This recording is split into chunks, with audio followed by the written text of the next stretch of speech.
చిన్నప్పుడైతే నేను మా అమ్మమ్మ వాళ్ళ ఇంటికాడ ఉన్నా అని చెప్పినా కదా మీ అందరికీ.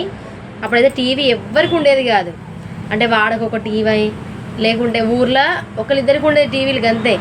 అయితే ఏమైందంటే అప్పుడు మా మామ టీచర్ అని చెప్పినా కదా, అందుకని మా అమ్మమ్మ వాళ్ళ ఇంట్లో ల్యాండ్ ఫోన్ ఉంటుంది కదా, రిలయన్స్. అప్పుడు రిలయన్స్ కంపెనీ అంటే బాగా, రిలయన్స్ కంపెనీ నుంచి మా మామ ల్యాండ్ ఫోన్ కొనుక్కొచ్చిండు. అది ఇట్లా గోడకు ఛార్జింగ్ పెట్టి ఎప్పటికి ఛార్జింగ్ పెడితేనే ఆ ఫోన్ మాట్లాడు, లేకుంటే మాట్లాడరాదు. అంటే ఛార్జింగ్ ఎప్పటికి కరెంట్ ఉండాలి, ఆ ఫోన్ ఎత్తి మాట్లాడేది. మీకు తెలియదు కానీ మా ఇంట్లో అయితే ఉండేది ల్యాండ్ ఫోన్.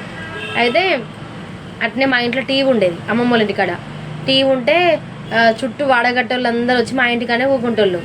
అప్పుడు ఏ సీరియల్ అంటే మొగల్ రేకులు, చక్రవాకము, ఈ సీరియల్ వచ్చేది. అప్పుడు ఇంకా చక్రవాకం మొగల్ రేకులు సీరియల్ అప్పుడు నేను ఎంత ఉన్నా అంటే చిన్న ఏజే. అయితే ఈ వాడకట్టు మొత్తం ఇక తక్కువ లో క్యాస్ట్ వాళ్ళు అనమాట, ఈ ఒడ్రోళ్ళు ఎరకలోళ్ళు ఉంటారు కదా, వాళ్ళందరూ వచ్చి మా ఇంటికాడ కూకొని టీవీ చూసేటోళ్ళు. ఆ టీవీ చూస్తుంటే టీవీ చూసేళ్ళు ఇక ఒక్కొక్కరు పెళ్ళిళ్ళు అయినాయి. ఇంకా మా పిన్ని వాళ్ళ పెళ్ళిళ్ళు అయినాయి, అందరి పెళ్ళిళ్ళు అయినాయి. అందరి పెళ్ళి ఇంకా నేను 5th క్లాస్ 6th క్లాస్కి వస్తా కదా. వచ్చినప్పుడు ఏమైంది అని అంటే అందులో ఉండే ఒక పోరడు నాకు లవ్ లెటర్ రాసి పంపించాడు. లవ్ లెటర్ రాసి పంపిస్తే మా అమ్మమ్మ పోయి నేను చెప్పిన, అంటే వాళ్ళ చిన్న పోరతోటి నాకు లవ్ లెటర్ రాసి పంపించిండు. అప్పుడు పంపిస్తే నేను అది అసలు చూడలే, దాన్ని టచ్ కూడా వేయకుండా మా అమ్మమ్మకి చెప్పిన, అమ్మమ్మ గిట్లా ఈ పోరడు గిట్లా వేసిండే, మన ఇంటికి వచ్చి మన టీవీ చూసి మళ్ళీ మనకే ఇట్లా పంపించిండే అంటే మా అమ్మమ్మనైతే తిట్టింది వాడిని. వాళ్ళ ఇంటికి పోయి వాళ్ళ బాబమ్మతో చెప్పి ఆ ఘోరమైన తిట్లు తిట్టింది. నాకైతే ఇంకా గుర్తుకున్నది రియల్గా. అంటే అప్పుడు చిన్న ఏజ్, తెలియని ఏజు. అసలు ఇప్పుడు ఎట్లా అనిపిస్తుంది అంటే అసలు ఆ లవ్ లెటర్ ఓపెన్ చేసి చూస్తే అయిపో అసలుకి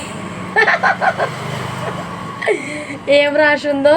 ఇప్పుడు యూట్యూబ్ వచ్చింది కాబట్టి ఇందులో చెప్తును కదా అనుకుంటున్నా.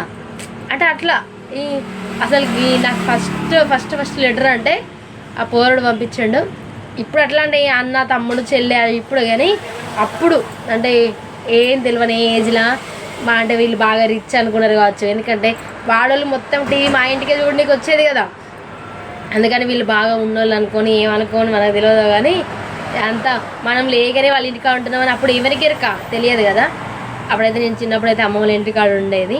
ఇది ఒక ఫన్నీ మూమెంట్ అంతే, ఇది గలీజ్ది కాదు, అది ఏది కాదు. మా అమ్మమ్మ అయితే పోయి కొండ తిట్లు తిట్టింది వాళ్ళను. మా ఇంటికి మళ్ళీ టీవీ చూడడానికి రాలే, వాళ్ళ పాపమ్మ రాలే, ఆ పోర రాలే, ఇప్పుడు ఎవ్వరు రాలే.